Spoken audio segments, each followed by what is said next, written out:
What's up, designers, and welcome back to Rempton Games. I'll admit that prior to this year, I'd never really played a Paper Mario game. However, I love Origami. It's one of my biggest hobbies, and I've been thinking for a while now that it'd be really cool to see a game with an origami focus. Because of this, when I heard that there was going to be a game called Paper Mario Origami King, I knew I had to check it out. Overall, I have to say that I actually had a really fun time. The writing was funny, the characters were mostly pretty charming, if a bit flat, no pun intended, and there were lots of fun puzzles to solve and areas to explore. However, despite its many positive elements, there were still a number of things that bothered me about this game. First off, having never played a Paper Mario game before, I was under the impression that they were RPGs, but playing through this game, that didn't really seem to be the case. The combat system was also unlike anything I'd ever seen before, but rather than feeling innovative and fresh, it mostly just felt tedious, and I tried to avoid it as much as I could. These odd design choices sparked my curiosity. Were all of the games this way? If so, why? If not, then where did these design decisions come from? Let's find out with this look at the history of combat in the Paper Mario series.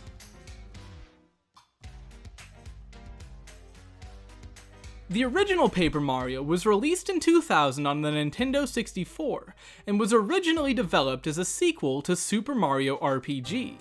This game actually had much more traditional RPG-style gameplay, actually being somewhat similar to something like Persona. You and your opponent take turns in battle, and you can choose between normal attacks, such as jumping or using your hammer, or use more powerful special attacks using star power or flower points, of which Mario has a limited supply. In addition to using attacks, Mario can use a variety of items during battle that usually either restore your own health, star power, or flower points, or possibly damage your opponent. Mario also has a variety of followers that can assist him in battle, each with their own different attack options.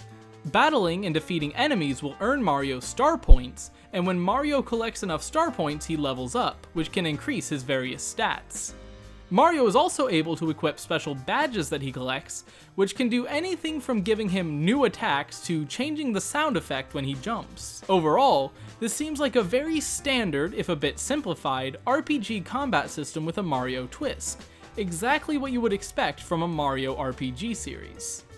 The next game in the series, Paper Mario: The Thousand Year Door, uses a very similar system to the first game. Star power, flower points, followers, leveling, and badges all return, and the differences made to the combat system were all relatively minor, such as giving each follower their own separate HP gauges. Outside of combat, Thousand Year Door is also the first game to really explore the paper aspect of Paper Mario. It mainly does this through the use of transformations that allow Mario to do things such as transform himself into a paper airplane or roll himself up into a tube. These transformations are most used for exploring the overworld rather than in combat, however.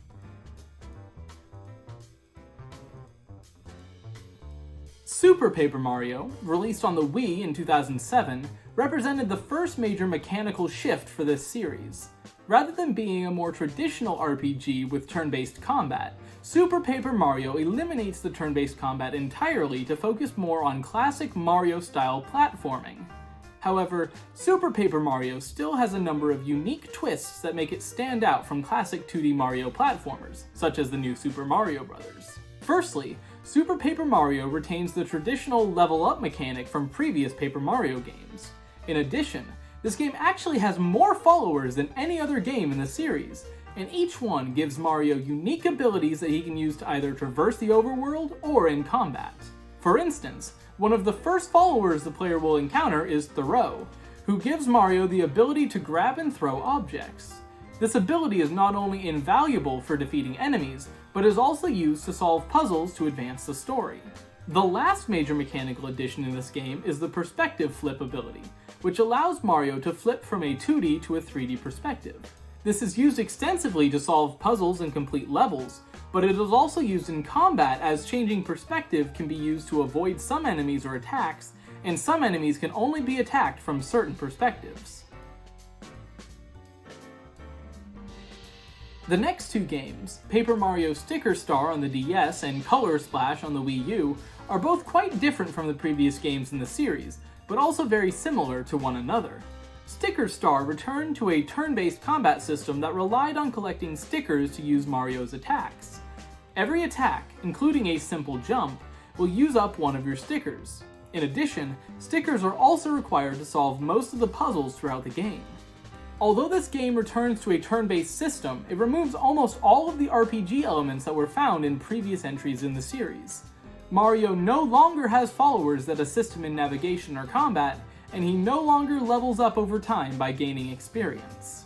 In addition to the simplified combat system, this game also places a much higher emphasis on the paper aesthetic. Not by allowing Mario to take advantage of his papery nature like in Thousand Year Door, but by showing that the entire world is literally made of craft materials.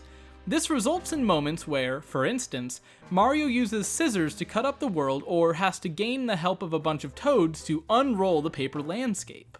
Paper Mario Color Splash is very similar to Sticker Star, except that instead of using stickers for actions, you use battle cards. This game also adds the additional twist that you can choose to paint your cards, and painted cards are more effective than unpainted cards. I'm personally not a huge fan of the combat system used in these two games. I think that the use of finite resources such as stickers or cards for actions is just a conceptually bad idea, as it literally means that Mario won't even be able to jump on his enemies without the right cards. It also just seems to add extra steps to the process of attacking, without really adding much in return. In addition, by removing experience and a leveling system, you remove any incentive to battle. Add on the fact that you're using a finite resource like stickers or cards when you battle, and you're actually incentivized not to battle in order to conserve those resources. This combination basically encourages players to avoid the combat like some sort of totally hypothetical plague. Finally, we arrive at the most recent entry in the series, Paper Mario Origami King. This game once again totally shifts the combat style of the series. The reliance on finite resources for battle actions is instead replaced with a ring-based battle system that focuses on properly lining up enemies for attacks. On the one hand, I would say that removing stickers/cards in combat is definitely a step in the right direction. In addition, this game actually brings back partners in battle, which had been missing for the past two games, and the ring-based system actually had some potential to be pretty interesting. However, in practice, I think that these mechanics miss the mark. Although partners are technically back, they aren't really the same as in the older entries in the series. There are only a handful of partners, they are all tied to the story so you can't really choose who you have with you at any given time, and they don't really do much. They'll occasionally help you out by attacking enemies for you, but you have no control over them. This means that you have no choice about what attacks they use or which enemies they target. They also don't really help you in the overworld, they cannot be attacked by enemies nor can they be leveled up, all of which were possible in the original few games.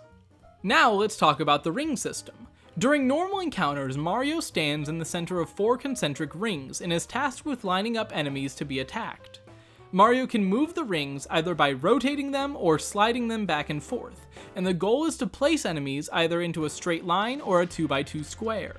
Once enemies are lined up, Mario gets an attack bonus and can attack them with either his hammer or his boots. I have never seen a combat system like this before in my life, and frankly I am completely baffled by it. First of all, the ring system seems completely disconnected from both the theme of the game and the combat itself. At least stickers and battle cards tied into the core paper-based mechanics of those games, but the sliding system really has nothing to do with Origami. In addition, it seems totally disconnected to the rest of the combat mechanics thematically. It is just adding a puzzle for the sake of adding a puzzle, but in my opinion it doesn't really benefit the combat at all. While the existence of the ring system is puzzling, the way it is implemented also removes all meaningful choices from the combat. Each puzzle has one correct lineup, and generally there is only a single sequence of moves that will line the enemies up correctly. It doesn't feel like you're making tactical decisions because there is a clear right or wrong. You either line them up correctly or you failed. Once the enemies are lined up, you also don't really have any meaningful decisions to make.